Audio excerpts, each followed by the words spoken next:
Nah, bismillah. Assalamualaikum warahmatullahi wabarakatuh.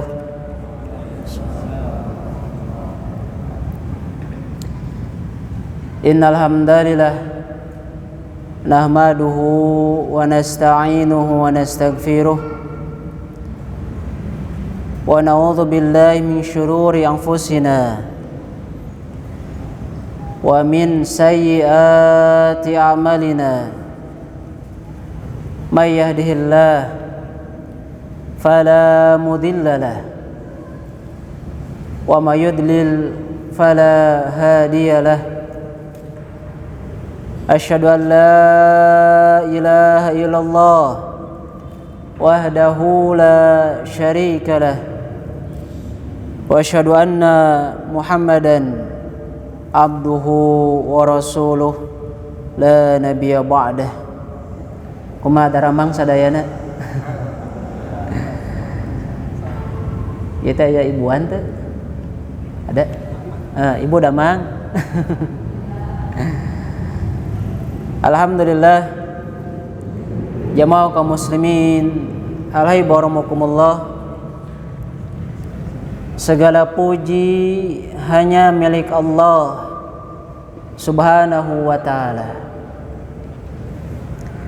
yang pada sore kali ini Allah mempertemukan kita di majlis yang semoga dengannya Allah Subhanahu wa ta'ala memberikan tambahnya hidayah, di majlis yang semoga dengannya Allah memberikan ilmu yang bermanfaat, di majlis yang semoga dengannya Allah memberikan istiqamah untuk beribadah kepada Allah, istiqamah yang mengantarkan kita kepada husnul khatimah. Karenanya jamaah kaum muslimin, alaibarumukumullah, sungguh Nabi yang mulia sallallahu alaihi wasallam merupakan seorang contoh model yang paripurna, sehingga dengannya Nabi yang mulia sallallahu alaihi wasallam Allah jamin surga. Sebelumnya saya tanya, adakah di sini yang sudah dijamin surga? Teu aya nya. Hatta saya yang berbicara tidak ada hadisnya nama saya masuk surga, tidak. Demikian juga dengan ibu. Tidak ada ibu di sini yang dijamin surga namanya. Maksudnya ada dalil Al-Qur'an atau hadis yang langsung ibu namanya, nama ibu. Bukan nama yang bukan secara umum juga. Akan tetapi jamaah kaum muslimin, Nabi yang mulia sallallahu alaihi wasallam dan bahkan muridnya sendiri, yakni para sahabat ridwanullahu alaihim, Allah cantumkan namanya tanpa kias, dijamin surga. Di antaranya yakni dalam hadis Abdurrahman bin Auf, Nabi mengatakan, ana fil jannah, Abu Bakar fil jannah, Umar fil jannah, Utsman fil jannah, Ali fil jannah, Zubair bin Awam fil jannah, Abdurrahman bin Auf fil jannah, sampai disebutkan 10 sahabat dan 11 dengan Nabi dalam hadis tersebut.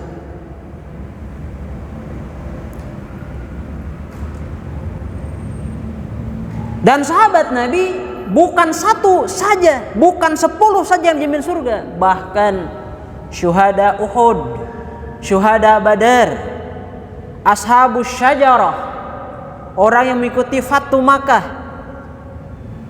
mereka dijamin surga oleh Allah Subhanahu wa taala.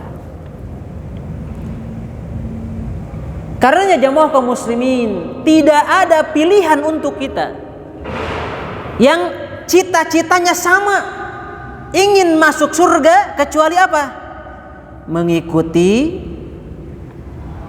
akidah, mengikuti muamalah, mengikuti akhlak manusia yang dijamin surga.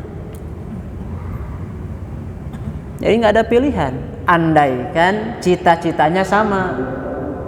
Tapi kalau cita-citanya beda mah, ya jangan mikirin. Saya takut nanti neraka kosong. Nauzubillah. Misalkan ada yang demikian, ya udah jangan ikutin mereka. Karena apa? Kalau ingin menjadi pengisi yang sebelah. Karenanya Umar bin Khattab radhiyallahu ta'ala anhu mengatakan, jika ada sebuah dalil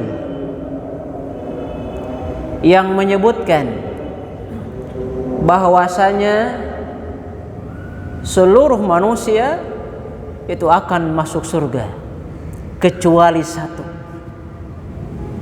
Jadi Umar mengatakan andaikan, berarti menunjukkan ini tidak ada dalilnya. Tapi Umar mengatakan andaikan ada dalil yang menyebutkan seluruh manusia itu akan masuk surga seluruhnya kecuali satu, maka Umar mengatakan, aku takut jika yang satu itu adalah diri Umar. Maksudnya dirinya.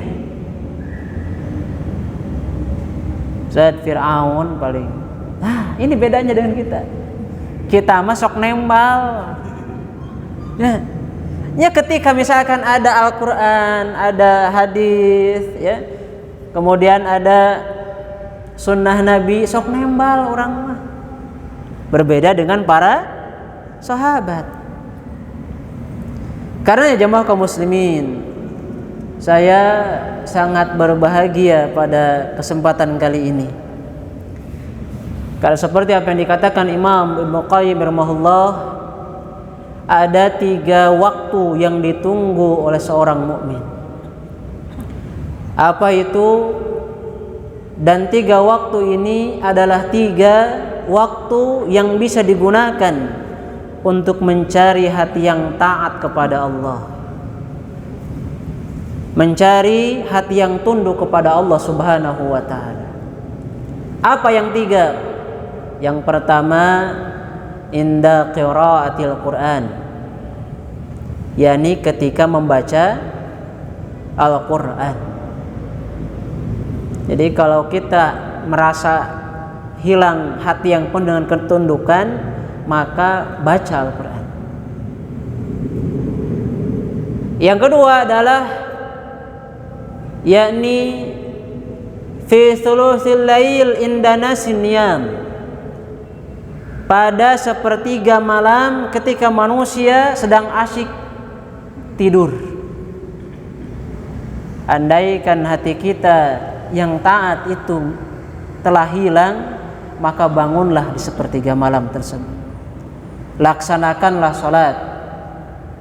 Dan yang ketiga, kata beliau, inda liqa'il ikhwah fi majalis dzikri, bertemu dengan orang yang seiman di majelis zikir, yakni di majelis ilmu.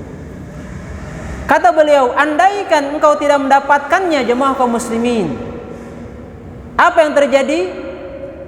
Maka mintalah kepada Allah Subhanahu wa ta'ala agar Allah Subhanahu wa ta'ala menggantikan hati yang kita miliki ini, hati yang tidak penuh dengan ketaatan, bahkan penuhnya dengan kelalaian kepada Allah, dengan apa? Dengan hati yang baru.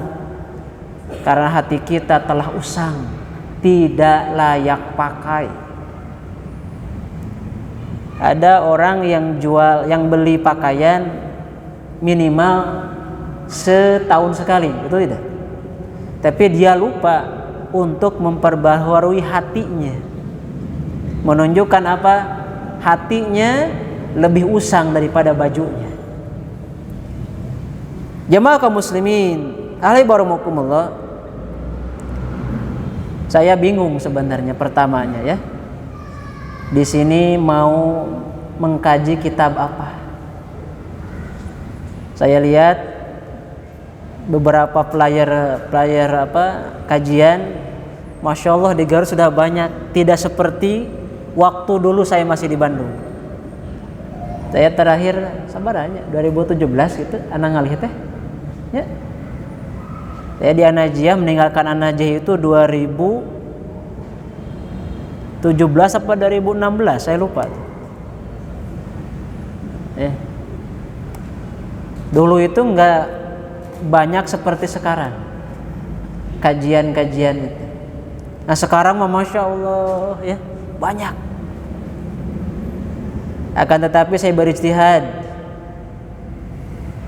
Kita akan membahas tentang sesuatu yang bisa mendatangkan keberkahan ilmu. Karena terkadang kita sering dengar kajian, tapi keberkahannya nggak kita dapat. Kenapa demikian? Karena kurang adabnya. Karena kita tidak memahami tentang bagaimana adab yang sebenarnya dalam menuntut ilmu.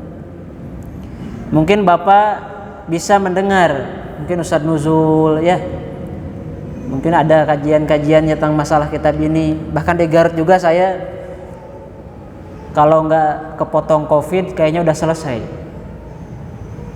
Di Garut itu baru bab apa, masih di awal-awal, kepotong COVID dulu. Bahas kitab yang sama. Menunjukkan apa? Menunjukkan kayaknya ini nih yang cocok. Cobi naroselah, Bapak cocok tuh. Ya. Jamaah kaum muslimin, Imam Asy-Syafi'i rahimahullah menyebutkan, "Malam yasun nafsahu lam yanfa' ilmuhu." Barang siapa yang dia tidak menjaga dirinya, tidak menjaga jiwanya, maka lam yanfa' ilmuhu, tidak akan pernah bermanfaat ilmunya. Jadi ternyata ilmu itu, sebenarnya ilmu itu sudah khair, sudah bagus. Tapi ternyata berharganya dan istimewanya ilmu itu bagaikan sampah di tangan orang yang salah. Bukan ilmunya yang salah, tapi orang yang mendapatkan ilmunya keliru. Contoh, punten ya, cung anu uninga, yakni apa?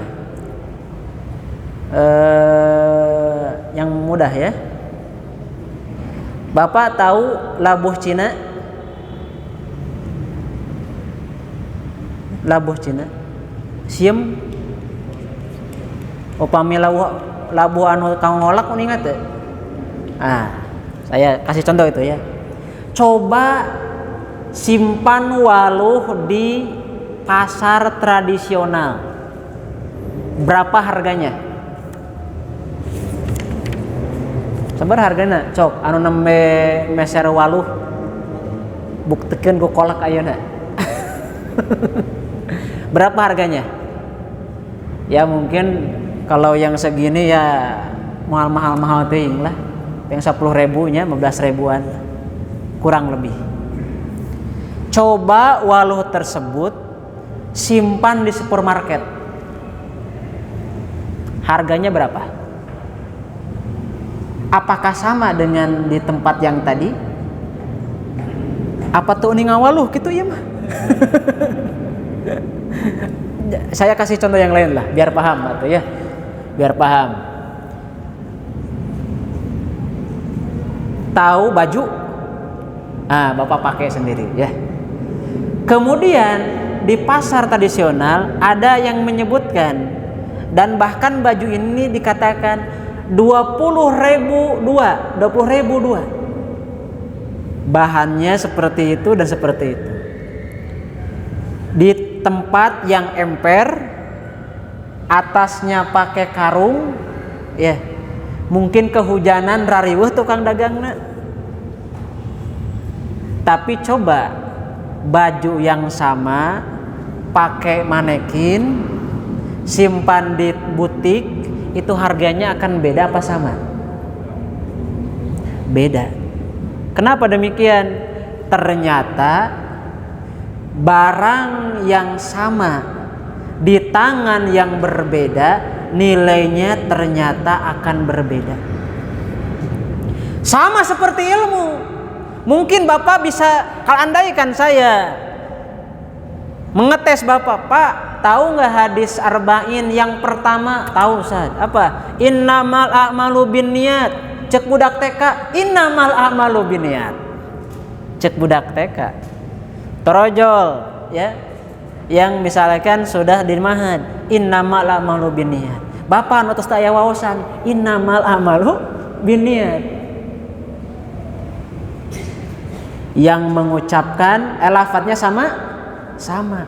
Tapi andaikan dia innamal a'malu binniyat itu sampai ke dasar lubuk hatinya, maka niscaya hadis ini bagi orang tersebut akan lebih berharga daripada dunia dan seisinya.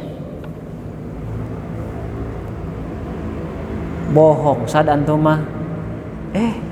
Bukankah Muhammad ibnu Sirin, buat apa beliau ya, atau Imam Ahmad lah yang antum paham, kenapa Imam Ahmad sampai keliling dunia, bukan hanya 1 kali, 2 kali, bahkan Imam Ahmad sampai ke Irak pernah hanya mendapatkan 1 hadis, tapi beliau mengatakan inna hadal hadis afdalu, ini hadis ini nih yang 1 ini lebih baik daripada dunia dan seisinya. Subhanallah.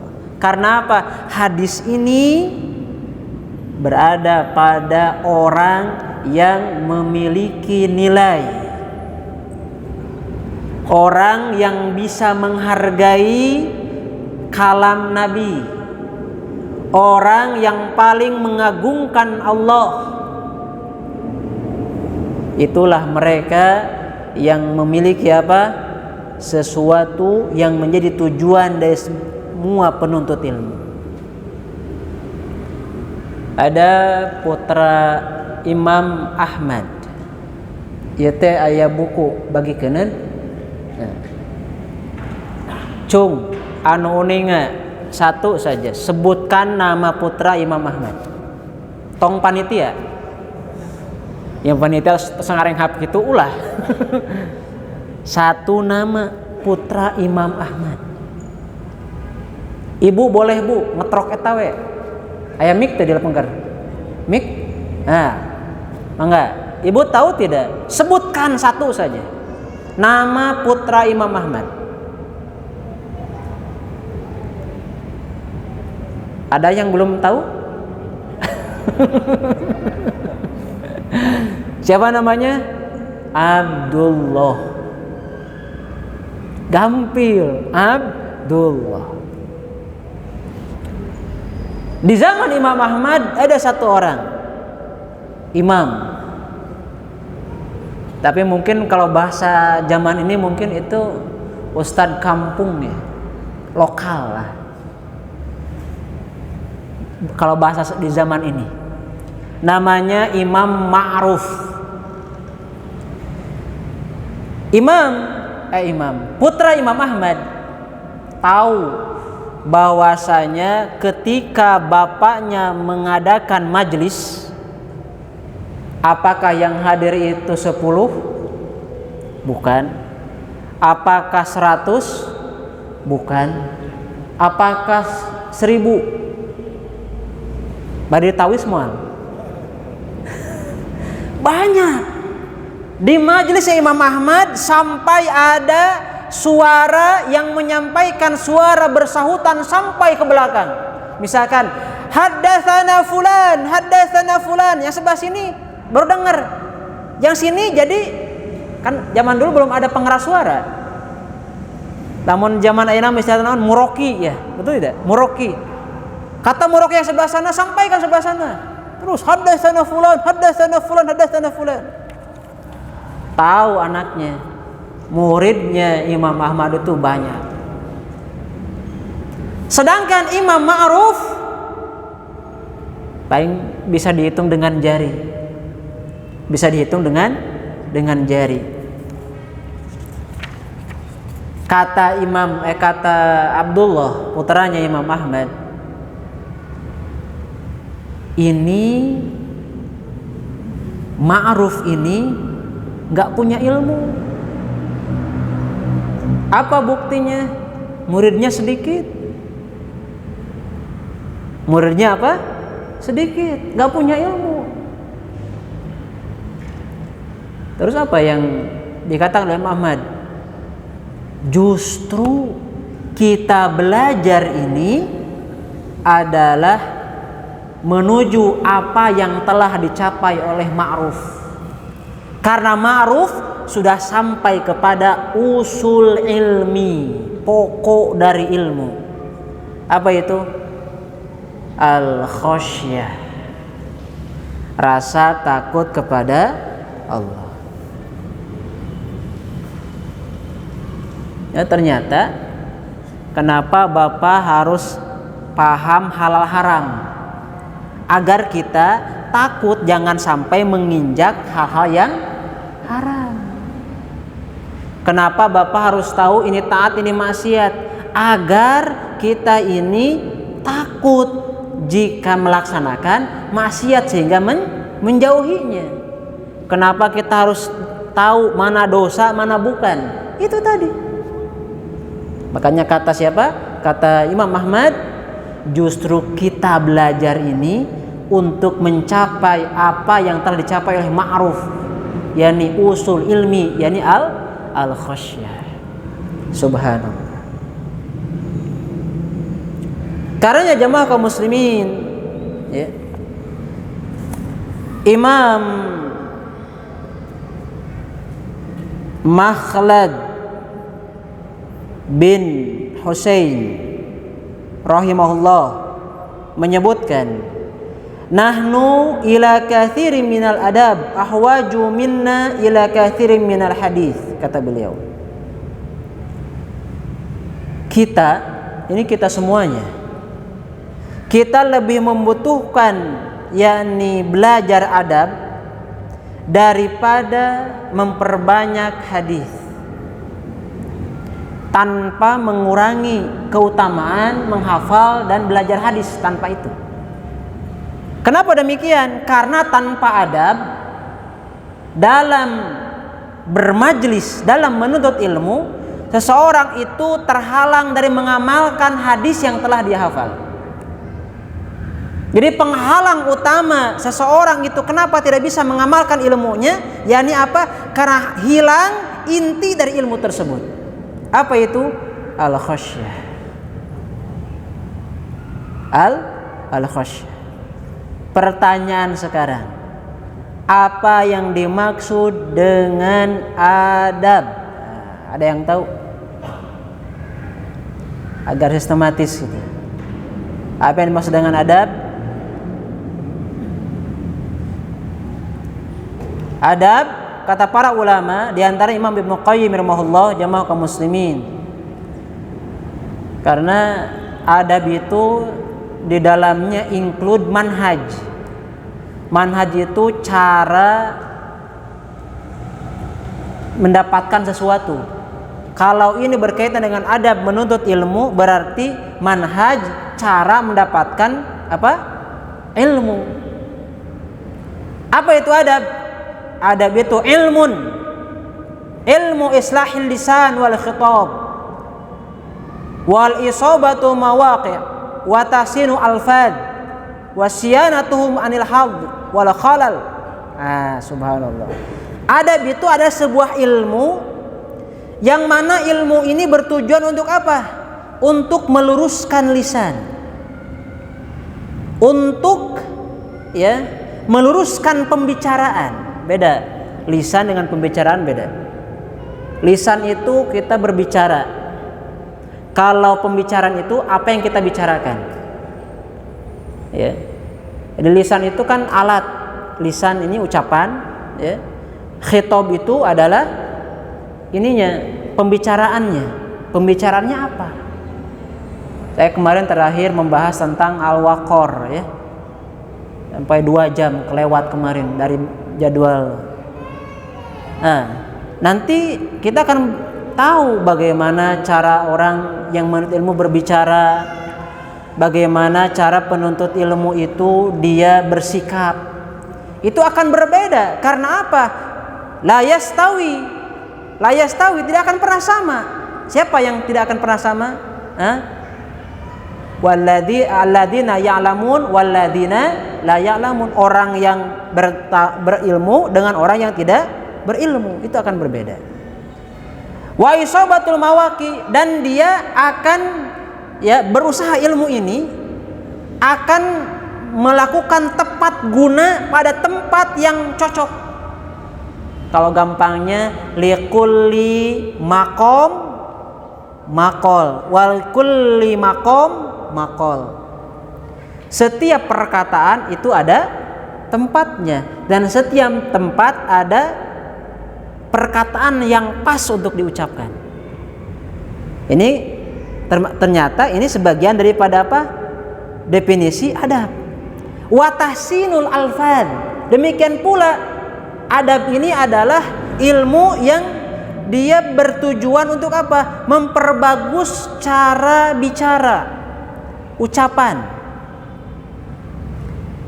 Seorang penuntut ilmu tidak boleh seperti kereta Genoese bicaranya. Artinya cepat, banyak yang diucapkan. Akan tetapi orang yang mendengar nggak ngerti, nggak paham. Yang lebih sayang lagi, tidak berfaedah. Ini yang menjadi musibah. Nah itu ya. Ini adalah wasyanatu anil khata. Yang selanjutnya yakni menjaga dari apa? Kesalahan, wal khalal, dan kekeliruan. Khata, khalal. Khoto itu kesalahan tapi tidak sengaja. Kalau khalal itu terkadang dia sengaja mengerjakannya. Ada ucapan atau perbuatan itu salah. Satu sisi yang disengaja, satu sisi tidak. Nah ini ketika belajar tentang masalah adab, maka dia akan memperbagus, menjaga diri dari jatuhnya ke dalam kesalahan. Definisi ini disampaikan oleh Imam Ibnu Qayyim rahimahullah di dalam Madarijus Salikin, jamaah kaum muslimin. Subhanallah. Tos siap badai berubah itu?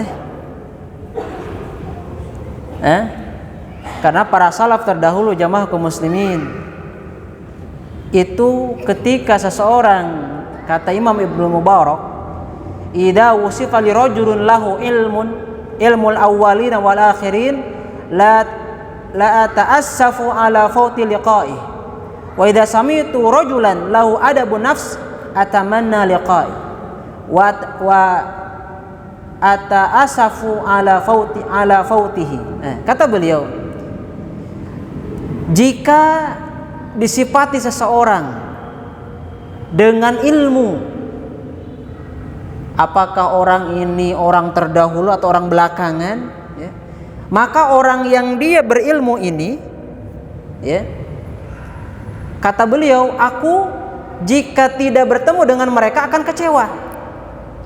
Orang yang memiliki ilmu, memiliki adab, maka andaikan kita tidak bertemu, maka kita akan beliau akan kecewa, kata beliau. Apabila aku mendengar seorang memiliki adab pada jiwanya, maka aku berharap aku pun bisa bertemu dengannya. Dan jika aku tidak bisa bertemu dengannya, maka aku pun akan kecewa jika tidak bertemu dengannya. Ini menunjukkan apa? Ternyata jemaah kaum muslimin, orang yang beradab ini bisa menjadikan manusia itu memiliki kerinduan. Memiliki apa? Kerinduan. Subhanallah. Ini perkataan salafnya banyak betul ya. Pertanyaan sekarang, ya, adab ini ada berapa? Andaikan kita bagi, mungkin ada yang tahu? Adab ini ada berapa ini? Adab menurut jenisnya itu ada dua, Pak. Yang pertama adab tabi'i, yakni adab yang Allah ciptakan dia demikian. Misalkan ada seseorang ini, dia mah susah ngambeknya, di apa-apapun teh slow we. Ya, ada apa, ada ini slow we, sudah dari kecilnya gitu. Berarti itu apa? Tabi'i, itu udah tabiat, susah ngambeknya. Ketika ngambek oke seperti nggak ngambek-ngambek gitu. Apa menunjukkan ini apa? Tabi'i. Karena ada juga orang ini bukan pemarah tapi gayanya seperti orang marah.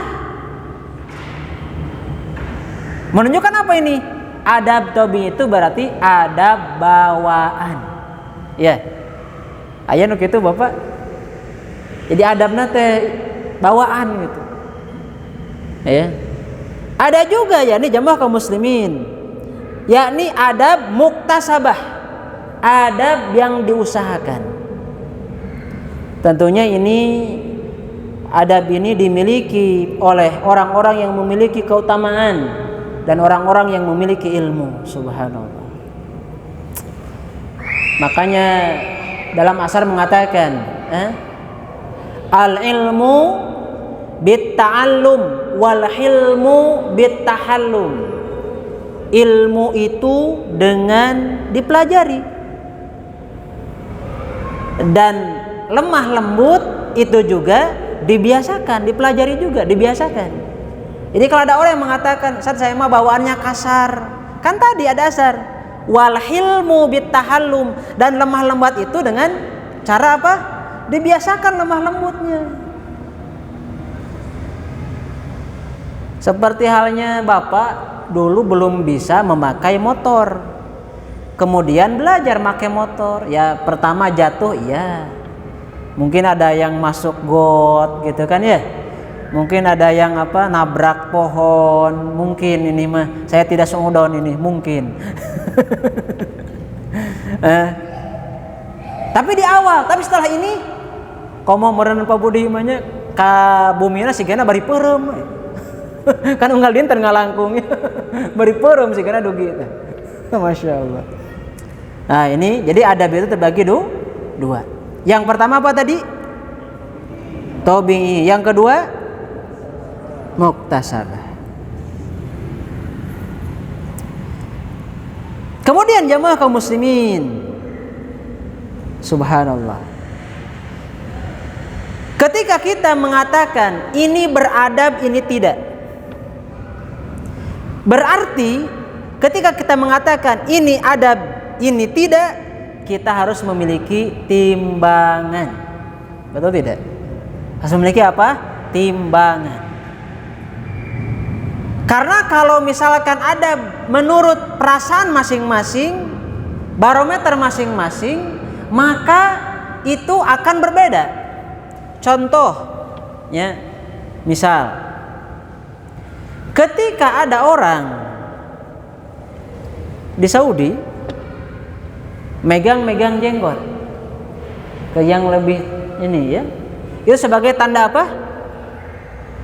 Penghormatan. Coba antum dengar jenggotan, dicepengan ya kau baturan deh. Kalau orang Sunda jenggotnya dipegang-pegang, apa itu? Penghinaan, betul tidak? Kita penghinaan itu. Berarti ini apa? Karena di sana itu kaitan dengan perasaan dan adat kebiasaan. Berarti ini menunjukkan apa? Bukan itu barometernya. Ya. Bukan itu barometernya. Atau contoh yang lain, ya. Ketika kita mengatakan di taros, Pak, ya, bade kajian teh muhun, bari ngunggek, kepala ke bawah, begini, menundukkan kepala. Tapi tahukah Bapak, ketika di daerah Gunung Himalaya itu ada sebuah suku. Ketika mengatakan, misalnya kita tanya, Pak, bade kajian muhun. Jadi iyahnya itu bukan menundukkan kepala, tapi apa? Gideg. Kalau kita, Pak, bade cilok muhun. Kita naon? Bade itu. Menunjukkan apa? Adab itu barometernya bukan kebiasaan, tapi apa? Syar'i. Berarti kalau syar'i, siapa yang menjadi model di sini? Nabi yang mulia sallallahu alaihi wasallam. Wa innaka la'ala khuluqin azim. Sufyan bin Uyainah, jamaah kaum muslimin. Nanti ketika sudah sampai ke kitabnya kita bahas, ya. Sufyan ini siapa, ini siapa. Ini sebagai muqaddimah awal. Karena saya ingin Bapak memiliki bukunya. Meskipun terjemah saya rasa sudah ada kan kajian di Bandung ini. Jadi saya nggak pameng gitu miwarang ya macana, kemudian murojaahnya. Jadi Bapak beli bukunya berapa harganya di Bandung? 30 dapat. Itu pesernya mungkin nanti bisa dikoordinirkan dengan panitia. Jadi saya pengen Bapak pegang buku. Jadi kita ngaji judulnya, bukan nonton. Pami Bapak bari nonton abi mau nyerak naon-naon, tos nonton mah TV tapi kalau ngaji siapin bukunya nanti dibahas. Ini termasuk ke dalam salah satu wasilah seseorang mendapatkan ilmu, ya.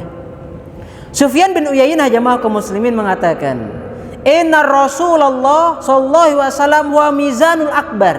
Sesungguhnya Rasul yang mulia sallallahu alaihi wasallam adalah apa? Timbangan yang agung. Fa'alaihi turadul asya, maka kepada Nabi lah segala sesuatu datang. Maksudnya dibandingkan ditimbang. Salah benar Nabi, salah benar ucapan Nabi, salah benar perbuatan Nabi, salah benar perintah Nabi, salah benar larangan Nabi. Jadi Nabi itu semuanya, seluruhnya menjadi timbangan, kata Sufyan bin Uyainah. Ala khulqi wasirati wahdihi. Apanya? Dari akhlaknya, kemudian dari perjalanan hidupnya, kemudian dari petunjuknya. Fama wafaqahu fahuwa haq. Barang siapa yang dia cocok benar, pas benar dengan Nabi, maka itu adalah sesuatu yang sudah hak. Wa ma khalafaha fahuwal batil. Dan barang siapa yang dia menyelisihi Nabi, maka itu adalah kekeliruan, kebatilan. Jadi mizannya atau barometernya siapa? Nabi yang mulia sallallahu alaihi wasallam. Karenanya jamaah kaum muslimin, alaihi rahimakumullah, Sufyan Ats-Tsauri menyebutkan tentang contoh para ulama berada di majelis ilmu. Ya, karena rojulu, kata beliau, dulu di majelis kami seorang laki-laki idza arada an yaktubal hadis, jika dia ingin menulis hadis berarti menuliskan perkataan gurunya. Ta'addaba, dia memiliki adab, menempatkan adabnya. Wa ta'abbada, dan dia meniatkan untuk beribadah kepadanya. Maksudnya beribadah, jadi duduknya itu dalam rangka beribadah. Qabla dzalika bishrina sanah, sebelum itu, sebelum bisa menulis, sebelum apa-apa itu belajar adab selama berapa? 20 tahun. Subhanallah. Belum menulis, baru belajar tentang masalah adabnya. Maka ini adalah sebagian potret dari para ulama terdahulu. Makanya jamaah kaum muslimin, alaihi barakallahu, pantas kenapa ilmu orang-orang terdahulu lebih berkah. Ternyata mencarinya juga susah payah. Mencarinya susah payah. Sudah pula ketika di majelisnya ternyata apa? Tak adab, menerapkan adab yang sesungguhnya. Saya dulu pernah membahas ketika membahas hadis kedua tentang hadis Jibril. Ya. Tentang sebagian daripada adab bermajelis ilmu. Mana duduk yang paling utama di majelis ilmu? Yakni duduk seperti malaikat Jibril di hadapan Nabi yang mulia sallallahu alaihi wasallam. Apakah sila? Bukan ternyata. Yakni duduknya seperti kita tasyahud awal. Duduk apa namanya? Nah, kenapa demikian? Karena pamdi di majelis teh moal rep beraya tak terang rep beraya. Kan kita teh manusia itu ada ahlu sunnah, ada ahli sinnah. Ahli sunnah itu orang yang teguh mengikuti Nabi yang mulia sallallahu alaihi wasallam seluruhnya. Ari ahli sinnah mah kumaha? Sinnah teh apa? Rep bray socana teh nuju di majelis. Naon sinnah teh? Nunutan. Ari bapak ahli sunnah apa ahli sinnah? Dua-duanya Masya Allah. Jadi duduknya itu seperti duduk tasyahud. Makanya saya dulu kan pesantren di Garut, ya di pesantren Garut dari usia kelas 4 SD sampai usia SMA, nggak tidur di rumah kalau malam deh. Berarti berapa tahun kurang lebih? Kurang lebih berapa? 9 tahunan ya berarti. SMP 3, kemudian SMA 3, SD 4. Berapa? 9, 10 kurang lebih, antara itulah. Itu dulu kalau di pondok Pak, di pesantren, kita pertama tidak tidur di kasur, tidur di papan. Ayat tumilaan deh. Ketika tidur nggak pakai bantal, apa yang dipakai? Batok kalapa. Punten, tanpa menghilangkan rasa syukur kita kepada Allah. Bapak kulemna dina spring bed dina batok kalapa. Masya Allah. Ini dia, kan kita mah duduk ke sini, ke majelis ilmu ke sini, ke masjid agung sini, subhanallah. Mudah berjalannya, datang ke sini mudah? Mudah, tinggal turun ke handap, tiluhur ke handap apa dia. Para ulama terdahulu misalkan Imam Ahmad, bahkan Ibnu Jauzi rahimahullah. Ibnu Jauzi menjual rumahnya untuk apa? Menuntut ilmu. Menjual rumahnya untuk menuntut ilmu. Bahkan Imam Syafi'i rahimahullah, jamaah kaum muslimin, beliau memungut sampah, kalau mungkin di zaman ini adalah kertas-kertas bekas nasi, untuk apa? Menulis hadis. Dan ini adalah perjuangan para ulama terdahulu, jamaah kaum muslimin. Jamaah kaum muslimin, alaihi warahmatullah. Oleh karenanya, ya, bersamalah dengan para ulama. Bersamalah dengan siapa? Para ulama. Harus akrab dengan para ulama. Karena apa? Dengan mereka kita bisa tahu kenapa mereka sampai ke titik itu. Coba, mungkin di sini di ujung Berung sini, sekali-kali Bapak ngobrol dengan ajengan, ya di sini misalnya. Ajengan gimana cara ajengan bisa menjadi seperti sekarang? Tanya. Saya merasa berbangga bisa berkumpul dengan para ulama di Garut di sana. Alhamdulillah Allah memberikan amanah. Ya, saya berada di MUI di Garut, di majelis fatwa di Garut di sana. Nah, ini kenapa saya mau? Karena yang datang ajengan ke rumah.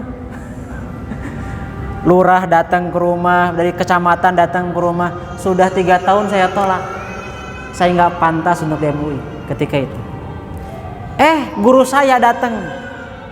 Guru dari pesantren, ngobrol ini ya. Nyuruh apa? Untuk berada di sana. Wasilahnya ya apalagi seorang murid ke guru ya. Karena guru yang nyuruh itu sebagai perintah bagi saya berada di MUI sampai sekarang. Sudah berapa tahun berarti? Ini menunjukkan apa jamaah kaum muslimin? Harus bersama para ulama. Kalau di sini ya misalkan orang sini sekali-kali ngobrol ya, bagaimana mendapatkan ilmu. Bapak misalkan saya tanya di sini ada yang sudah hafid 30 juz. Kintan-kintan Bapak sabar hajuz deui hafalanana. Pami kamurang kali abi narosna tos sabar hajuz eta mah kamurang kali da teu nyopan atuh ka sepuh piraku naon namanya sabar hajuz teu nyopan eta mah ayeuna naros ka Bapak sabar hajuz deui ieu nu kantun dihafal. Berarti naroskeun sesa eta mah nya. Nah, menanyakan sisa berapa juz lagi? Nanti Bapak kalau ada di sini yang sudah hafid tanya bagaimana perjalanan antum sehingga antum itu mendapatkan hafalan yang begitu banyak. Bagaimana perjalanannya? Kenapa? Agar Bapak bisa mengikutinya. Kita ini baru di gerbang, kita ini baru kenal Abu Bakar, belum tahu tapi Abu Bakar baru kenal. Kita baru mendengar nama Umar, tapi kita belum tahu bagaimana Umar. Bukankah Umar ketika masa-masa jahiliyah adalah orang yang kasar, keras. Tapi ketika jamaah kaum muslimin Umar masuk Islam menjadi manusia yang lembut. Bahkan Ibnu Abbas mengatakan, karena Umar, kata beliau, Umar dulu itu adalah orang yang paling lembut hatinya. Andaikan kami melihat Umar, maka tidak ada hati selembut hati Umar. Subhanallah. Padahal kasar dulunya, betul tidak? Jadi kita ini Pak, kenapa belajar kitab ini? Berjuang agar seperti mereka. Itulah perhiasan yang terlupakan. Karena kita lupa ketika di majelis ilmu, kita tidak dengan sengaja, tidak serius agar ilmu tersebut bisa datang keberkahannya. Apa itu? Mengamalkannya. Mengamalkan ilmu itu keberkahan. Makanya dalam Madarijus Salikin, Imam Ibnu Qayyim rahimahullah menyebutkan bahwasanya musibah terbesar bagi seorang hamba setelah dia jamaah kaum muslimin mengetahui tentang ilmu Allah adalah apa? Allah tutup pintu untuk mengamalkan ilmu tersebut. Ini musibah. Jadi kita di sini tidak dituntut untuk mengoleksi ilmu, tidak. Kita di sini dituntut untuk mengamalkan ilmu. Makanya dalam surat Al-Asr yang sering kita baca, wal asri innal insana lafi khusr. Apa? Illal ladzina amanu wa amilus solihat. Kecuali orang yang beriman dan orang yang beramal, bukan orang yang mengoleksi. Berarti kalau kita belum mengamalkan, kita hanya pengoleksi ilmu. Ustaz, da pengoleksi mah kedah aya buktosna teh catatan, ieu mah catatan teu aya Amal teu aya. Berarti apa tuh? Penonton. Batur nu ka surga, urang mah nalangsa. Aduh, masya Allah. Kumaha gitu. Nah, menunjukkan apa? Kita harus belajar adab sebelum ilmu. Ini jam berapa Pak Budi? Sudah?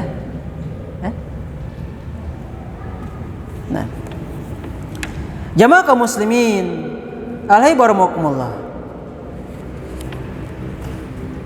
Seorang jahil dia bisa menyakiti para ulama tanpa dia sadari atau mungkin bisa jadi disengaja. Makanya para ulama adalah orang yang paling tahu memperlakukan manusia yang lainnya. Di dalam Syiar A'lamun Nubala, Imam Sufyan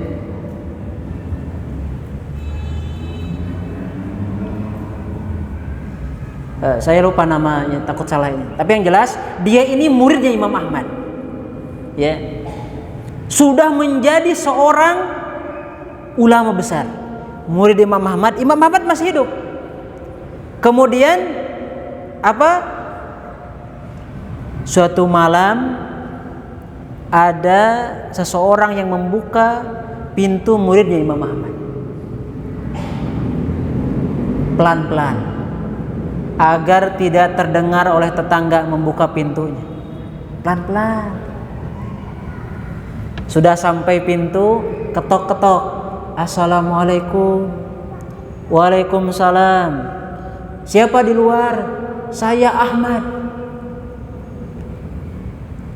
Orang ini kaget. Ahmad.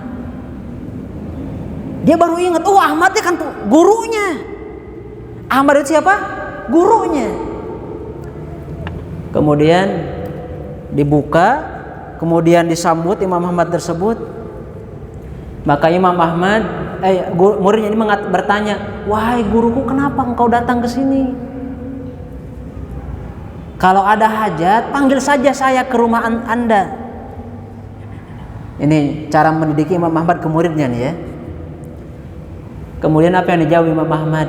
Gini, saya ini tadi lewat ke majelis antum. Masya Allah. Guru lewat ke majelis muridnya. Saya tadi lihat di majelis antum, murid antum itu banyak. Tapi ada di antara murid antum itu yang sebagian mendapatkan naungan. Maksudnya di sini apa ya? Teduh gitu, tempat yang teduh, duduk di tempat yang teduh, dan sebagian di tempat yang panas. Saya hanya ingin mengatakan, kamu jangan melakukannya lagi ya. Masya Allah. Setelah itu apa? Imam Ahmad pergi, jamaah kaum muslimin. Kenapa Imam Ahmad nggak langsung manggil atau siang aja? Ya, ini versi muridnya. Karena ternyata Imam Ahmad menjaga kehormatan muridnya, takut malu kalau ditegur di hadapan murid dia. Masya Allah. Ini coba, seorang ulama memiliki adab yang luar biasa. Bahkan muridnya sendiri diterapkan adabnya, bahkan untuk menegurnya, bahkan untuk memberikan nasihat kepadanya, face to face bahasa ayeuna mah. Ya, jadi dari mata ke mata, berdua berhadapan, bukan di media sosial. Ini dia. Itu kalau kita memberikan nasihat di media sosial, itu namanya bukan menasihati. Artinya hilang adabnya, menunjukkan apa? Orang jahil biasa mengumbar nasihat. Ya, orang yang hamko itu adalah orang yang idiot, adalah orang yang suka mengumbar aurat. Beda ini. Orang jahil suka mengumbar nasihat. Maksudnya dia ingin memberikan nasihat, tahu tujuannya itu, tapi di umum-umum. Orang yang idiot adalah orang yang terbiasa mengumbar aurat. Ini bahasa para ulama, jemaah kaum muslimin.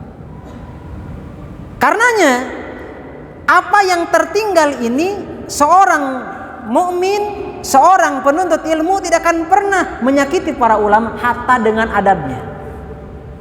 Hatta dengan adabnya. Makanya kalau di majelis jamaah kaum muslimin dulu ya, bagi Imam Malik atau imam yang lainnya, ada saja misalkan di antara yang di majelis itu ribut ya, atau ketawa tanpa arah, eureun kajian, langsung meninggalkan majelis. Ini ulama dulu. Kenapa demikian?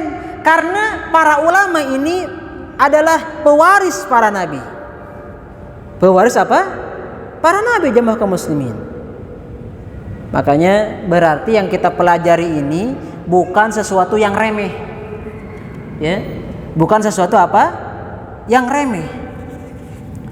Oleh karenanya bersama dengan para ulama, maka itu akan datang keberkahan. Terkadang keberkahan itu bisa datang tanpa kita sadari. Apa contohnya? Nabi Musa dengan Nabi Syuaib.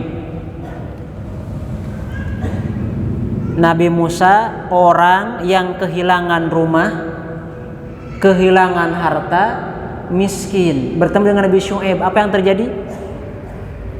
Ditikahkan. Betul tidak? Abu Yusuf orang fakir, yatim, tapi bersama Imam Abu Hanifah, apa yang terjadi?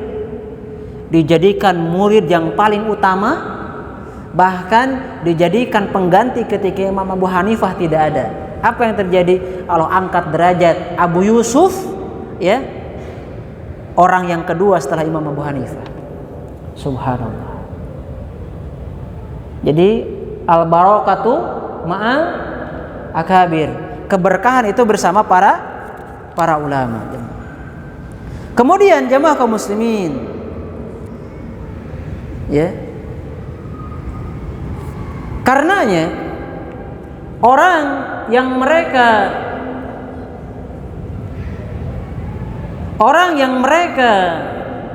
jauh dari para ulama, bahkan menyakiti para ulama, maka dia akan mengakibatkan berbagai macam kerusakan. Apa kerusakannya? Yang pertama, ini kita sebutkan ya, karena ini berkaitan pula. Jadi orang yang tidak beradab, dia akan mengakibatkan hal ini. Apa ini? To'nu fil alim wal ilmi. Jadi apa? To'nu itu mencederai seorang yang berilmu dan kepada ilmu itu tersebut. Jadi orang yang tidak beradab, orang yang dia tidak menghargai para ulama, mereka akan apa? Mencederai orang yang berilmu dan mencederai ilmu tersebut. So kayak paribasa, hanas we sok ngilu pangaosan, ari nyarios mah meni masih keneh kieu, betul tidak? Pernah mendengar ya cerita-cerita seperti ini? Hanaswe, cek orang Sunda namanya Hanaswe, panggetolna ngaji teh ari kata tanggi. Yang salah itu orangnya atau masjidnya? Yang salah itu ilmunya atau orangnya? Berarti tadi ilmu ini kan berharga, tapi berada pada tempat yang salah. Sehingga apa? Ilmu ini nggak terlihat berharganya. Jadi ilmu ini terhina gitu. Karena apa? Dia dimiliki oleh orang yang salah. Karena yang namanya Islam itu tidak menghendaki kecerdasan saja. Cerdas mah boleh, semua orang kafir juga bisa. Karena ilmu yang sesungguhnya adalah memiliki tempat. Di mana tempatnya? Di hati. Karena tempat khosyah, tempat rasa takut itu di hati. Makanya para Nabi Allah mengatakan, innama yakhsyallah min ibadihi al ulama. Sesungguhnya hamba-hamba Allah yang paling takut kepada Allah adalah orang yang tergolong para ulama, orang yang berilmu. Berarti apa? Inti ilmu di hati. Makanya akan ada, nanti kita akan dapatkan manusia-manusia seperti Ibnul Arabi, cerdas tapi zindik dia. Cerdas tapi zindik dia. Cerdas mah cerdas, akan tetapi ilmunya itu tidak membawa keberkahan baginya, bahkan menyesatkan orang lain. Maka ini apa? Dia memiliki kecerdasan. Kata Imam Az-Zahabi, utu zaka wala utu zaka. Orang ini Allah berikan kecerdasan, tapi tidak Allah berikan kebersihan hati. Jadi ketika kita belajar adab, itu apalagi di awal-awal itu berbicaranya tentang masalah ini terus. Kenapa demikian? Karena ilmu mah nggak ada masalah dengan ilmunya. Ibarat air atau makanan. Coba saya tanya. Ini gelas atau gelas bening. Ada air zam-zam. Air zam-zam ini. Yang satu dituangkan ke gelas bersih bening dia. Yang satu dituangkan ke wadah bekas makan ayam. Kira-kira yang terlihat beningnya yang mana? Di gelas bersih, bukan di wadah yang kotor bekas makan ayam. Berarti apa? Ilmu itu perlu tempat. Jadi nggak ada masalah dengan hadisnya, nggak ada masalah dengan Al-Qurannya, nggak ada masalah. Tapi yang masalah itu tempat untuk menyimpannya. Adab itu adalah di awal-awal adab itu menyiapkan apa? Tempat ilmunya, hatinya. Kita akan bahas nanti. Jadi menyiapkan hatinya.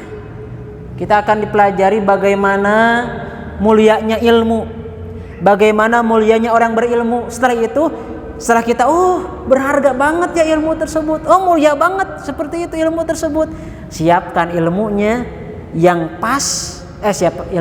Siapkan tempatnya yang pas untuk menyimpan barang-barang berharga. Kira-kira kalau emas pantas disimpan di tempat sampah? Tidak. Kita akan menyimpan emas itu mungkin di peti yang pakai gembok dan mungkin keamanannya luar biasa. Itu juga dalam tahapan-tahapan adab tersebut. Itu yang pertama. Yang kedua, jamaah kaum muslimin, adalah apa?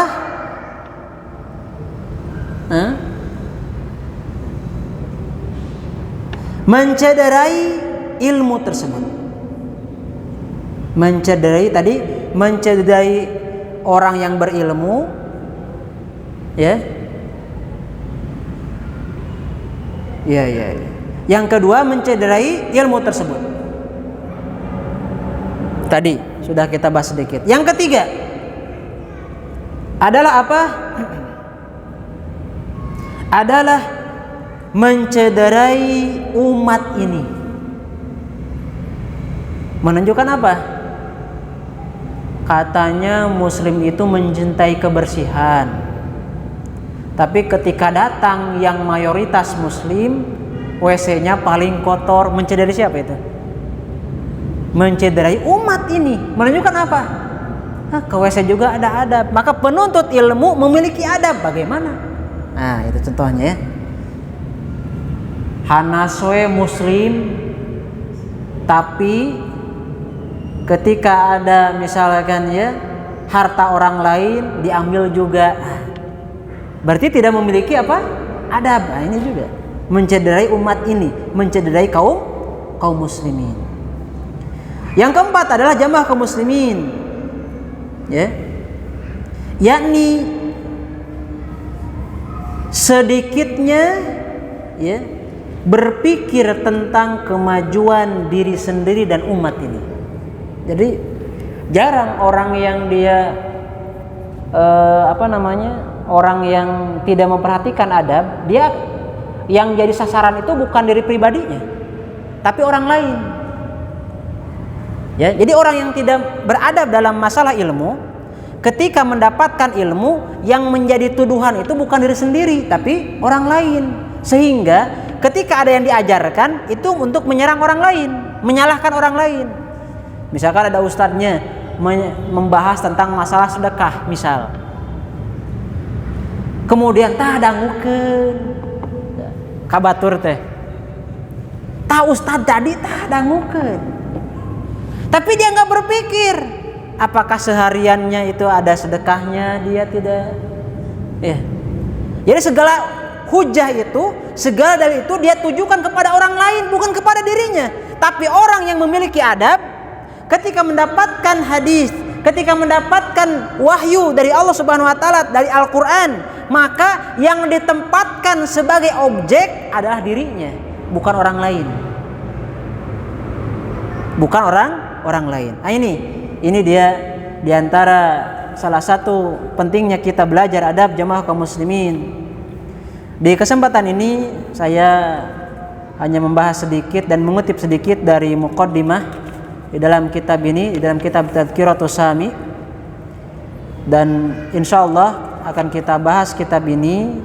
Dan saya berharap seperti apa yang saya sebutkan tadi, agar terstruktur belajarnya dan mudah di murojaahnya, Bapak usahakan untuk memiliki kitab tadi, ya, untuk memiliki kitab Tadhkiratus Sami. Mungkin harganya sekitar 30 atau 40 sampai 40 lah, antara itulah, ya.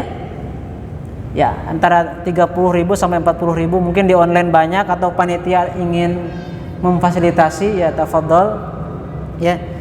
Sebelum ditutup ada 2 menit lagi, ada yang ingin ditanyakan barangkali, silakan, tafadhol. Yang ingin bertanya cukup, ya. Jazakallahu khairan atas pemaparan ini. Tadi saya mau memperjelas, tadi kurang jelasan yang al-ilmu bita'allum wal ilmu Bitahallum. Iya. Al-ilmu bitta'allum wal hilmu bittahallum. Jadi mendapatkan ilmu itu dengan cara belajar, dan mendapatkan kelemah lembutan itu dengan cara membiasakan lemah lembut. Jadi membiasakan untuk berlemah lembut, itu maksud. Ini athar. Ini banyak dikutip dalam kitab Sya'bul Iman Imam Al-Baihaqi rahimahullah, dikembalikan kepada athar. Kalau saya tidak salah ini hadisnya marfu, diangkat kepada perkataan Nabi yang mulia SAW. Nanti mungkin ada pembahasannya, insyaallah kita sampaikan di perjumpaan yang akan datang, insyaallah. Oh ya, saya rasa cukup Pak ya, cekap ini mah, jadi supaya kita bisa silaturahmi dalam kesempatan kali ini, dan saya berbahagia bisa bertemu dengan Bapak Ibu sekalian. Jangan lupa berdoa kepada Allah seperti bagaimana Ibrahim berdoa ketika sudah melaksanakan ibadah, Rabbana taqabbal minna innaka antas samiul alim. Ya Allah, semoga Engkau menerima amal yang telah kami kerjakan. Ini kan ibadah, betul tidak? Menurut ilmu ibadah. Nah, ketika sholat juga ibadah. Oh iya, ini terakhir Pak ya, puntennya kita gerda gue. Saya seorang guru SD, sebagai seorang guru saat ini menjadi tantangan tersendiri untuk menerapkan adab kepada siswa, apalagi dengan banyaknya pengaruh media sosial dan tontonan mereka. Pertanyaannya, bagaimana cara menerapkan adab kepada siswa sesuai dengan sunnah, yang setiap siswa pasti memiliki lingkungan dan keluarga yang berbeda. Bapana kerah disakolahkeun. Betul, ini bukan bohong, saya betul. Ayah di mahat saya gini Pak, Bu, ada namanya sekolah orang tua. Pokoknya nu ngaraos budakna aya di Ibnu Rajab, wajib sekolah. Namanya sekolah orang tua. Kenapa demikian? Karena sebagian orang tua ya itu menyekolahkan anaknya itu tidak tahu bagaimana cara mendidik mereka di rumah. Maka naon sakolahkeun bapak jeung ibuna. Jadi syarat masuk mahad harus ada perjanjian di awal itu teh. Siap untuk mengikuti kegiatan sekolah orang tua 3 kali, atau saya tidak 3 kali, 5 kali tidak hadir, siap anaknya dikeluarkan. Kelas bapakna ibuna, ya maksudnya 5 kali upami ibuna teu aya, bapakna teu, duadana teu aya gitu ya mah. Itu dikasih. Kalau misalkan bapaknya nggak hadir, kasih surat. Kenapa Pak kemarin nggak hadir? Nah, ditanya. Jadi sekolah bapaknya harus apa? Sekolah. Makanya saya di sini apa nama mahad teh Pak? Ya? Hah? Dai. Ah, misalkan tuh dai, itu tahun depan, sekarang batas pameng. Tahun depan harus ada syarat.